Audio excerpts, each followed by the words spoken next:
மக்கள் மன்றத்தின் ஒருங்கிணைப்பாளர் தோழர் மகேஷ் அவர்களுக்கும் தோழர் தசி அவர்களுக்கும் மற்றும் பொது ஆய்வகத்தில் இருக்கின்ற அத்தனை பேர்களுக்கும் மற்றும் மாநில மாவட்ட ஒன்றிய கிளை பொறுப்பாளர்கள் உறுப்பினர் அத்தனை பேருக்கும் மற்றும் தோழமை கட்சியாக வந்திருக்கின்ற அத்தனை தோழர்களுக்கும் நான் சார்ந்துள்ள மக்கள் மன்றத்தின் சார்பாக வணக்கத்தை தெரிவிப்பேன். செய்யாருக்கே போறாங்க வச்சு செய்யாறுல முடியலாம் காஞ்சிபுரம் நீங்க போங்க அப்படின்னு சொல்லிட்டு அமைச்சிடறாங்க.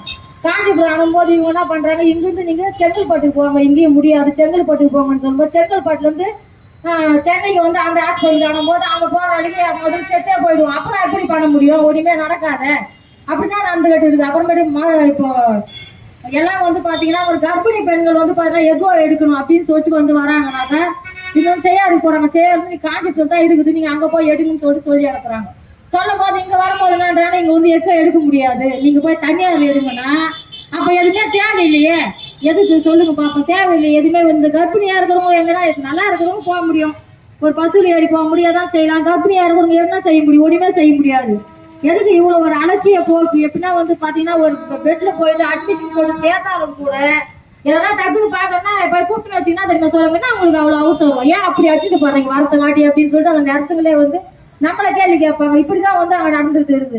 அதே மாதிரி முடியாதவங்க நம்ம கூட்டிட்டு போகும்போது பாத்தீங்கன்னா வந்து நம்மளுக்கு அந்த பிலிம் சேர கூட என்ன பண்ண முடியும், நம்மளை கூட்டிட்டு வரது கூட அதை கூட எடுத்துட்டு வர மாட்டாங்க. நம்ம 10 தடவை கேட்டா கூட அங்க அது இருக்கும் இல்ல எங்கேயோ ஒண்ணுதான் இருக்கும். அதை நம்ம பார்க்கும் போது கூட அவங்களை யாராச்சும் ஒருத்தர் கூப்பிடணும் அப்படின்னும் போது கூட அங்க வந்து ஆளே எடுக்க மாட்டாங்க. இது போலதான் வந்து இந்த மருத்துவமனை வந்து நடந்துகிட்டு இருக்குது. அப்ப அதுக்கப்புறம் பாத்தீங்கன்னா வந்து இப்ப எல்லாருக்கும் சிசரிங் பண்றாங்க வந்து அதுக்கு மேலாம் பாத்தீங்கன்னா நார்மலான ஒரு டெலிவரி ஆகும். இப்ப அந்த சிசரிங் பண்ணும் போது பாத்தீங்கன்னா ஒரு ஊசி ஒண்ணு போடுறாங்கன்னா அந்த ஊசி போடும் போது அந்த பெண்கள் ரொம்ப பாதிக்கப்படுறாங்க, ஒரு எந்த வேலையுமே செய்ய முடியல. இப்ப அங்க வந்து பிரசவம் பண்ணி அந்த குழந்தை எடுக்கும் போது நீங்க வந்து இப்ப வந்து அவங்களுக்கு காப்பீட்டை வைக்கணும் அப்படின்னு சொல்றாங்க. நாங்க கேட்கும் போது என்ன செய்ய, அப்ப அது வைக்கணுமான்னு கேட்கும் போது என்ன சொல்றாங்க, இது வச்சே ஆகணும், இது கவர்மெண்ட் நாங்க கணக்கு காட்டணும். இது எப்படிதான் செய்யறாங்கன்னு எங்களுக்கு தெரியல. ஆனா அந்த ஊசி போட்டு ரொம்ப வந்து எல்லா பெண்களும் அதிகமா எல்லாருமே பாதிக்கப்படுறாங்க. இதனால வந்து அவங்களால எந்த வேலையுமே செய்ய முடியல, குழந்தை சரியா பாத்துக்க முடியல, வேலை செய்ய முடியல.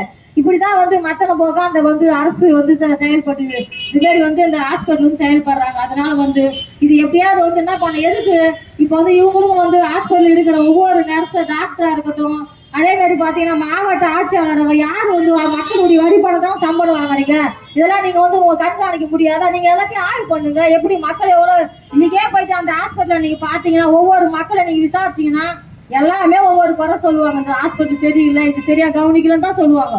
இதெல்லாம் வந்து நீங்க சரி பண்ணணும், மக்கள் வந்து சரிப்படுத்தி இவங்களுக்கு வந்து நல்ல ஒரு மருத்துவம் இவங்களுக்கு பார்க்கணும்னு சொல்லிட்டு அதோடைய வாய்ப்பு கூடி நன்றி வணக்கம்.